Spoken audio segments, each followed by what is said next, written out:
Hi, welcome back to Math Quest. Today we're going to be working with inequalities.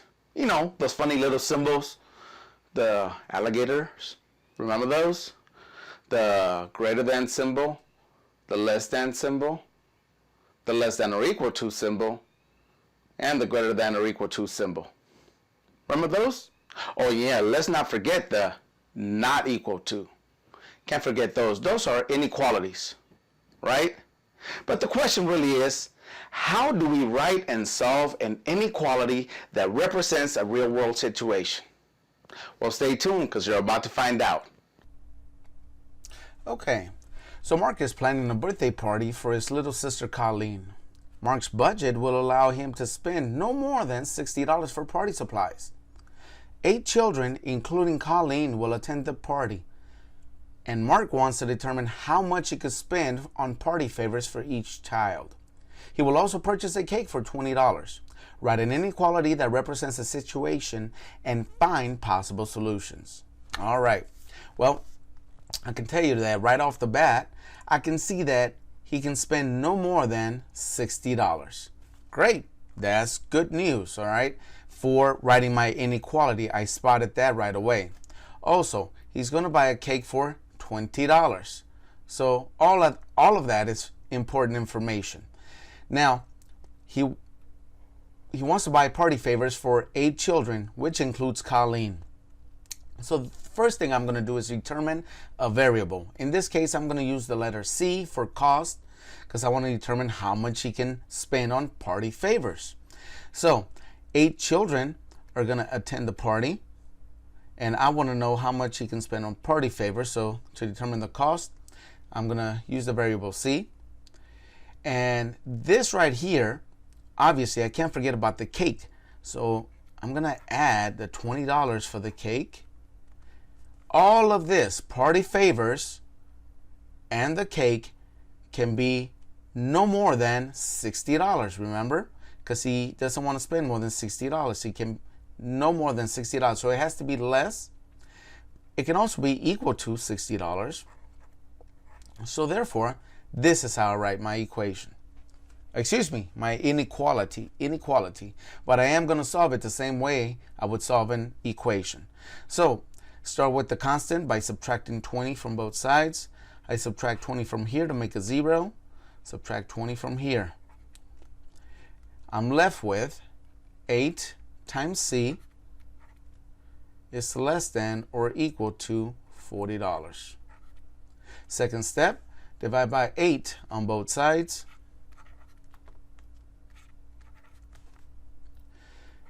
Eight divided by 8 creates a 1. 1C is less than or equal to 5. What does that 5 stand for? $5, of course.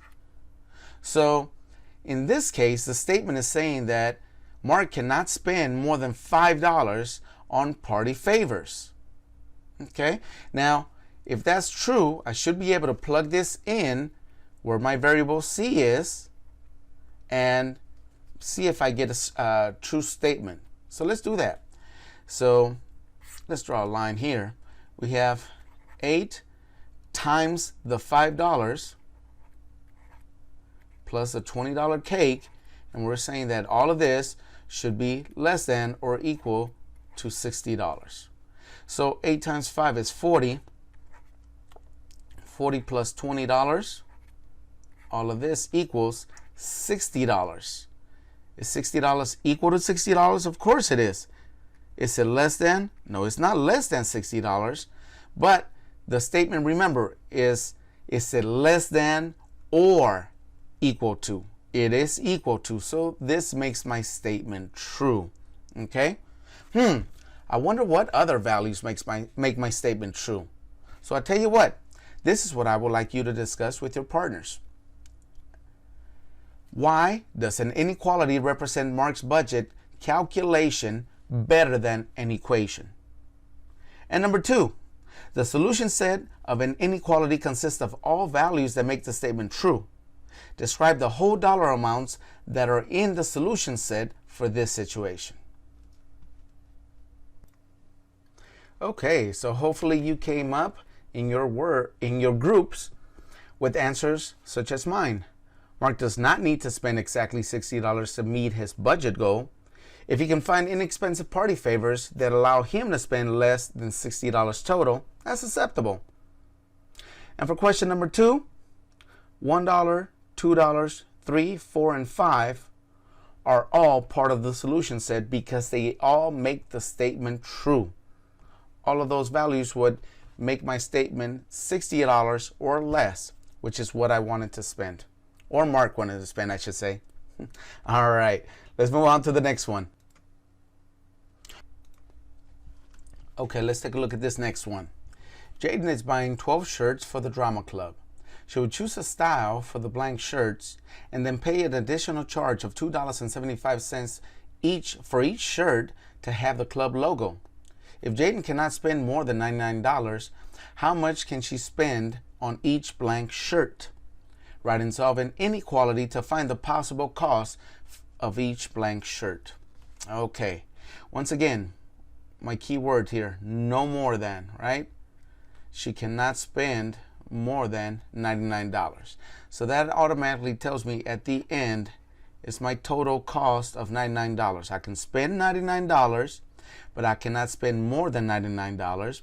So therefore my symbol is going to be a less than or equal to symbol, because it can be equal to $99, but it can be also less than $99. Now, what do I know? I know she has to buy 12 shirts, but notice they didn't tell me how much the shirts are. I just know that it's 12 shirts that I need to, or she needs to buy. And then to put the logo on each one is $2.75. So she needs to buy shirts and put a logo. So no matter what the shirts cost, you have to add the $2.75 to it. So in this case, it can be a little tricky, but let's think distributive property, because I need 12 shirts, and those 12, my S stands for my shirts. Remember, I don't know the cost, so I'm going to use S for the cost of the shirts, but also I need to add to that the logo, the printing of the logo, which is $2.75. Now I have my inequality, because all 12 shirts need the $2.75 logo, and I need to find the cost of the 12 shirts. From here, let's use the distributive property. So 12 times S, 12 times 275. 12 times S is simply 12S. Then we have the 12 times 275, that equals $33. That is less than or equal to $99. Next step, let's get rid of our constant here by subtracting $33 from each side.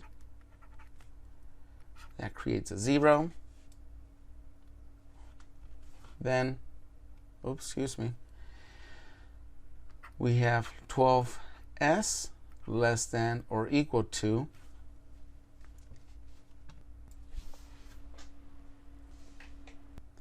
and this here will equal,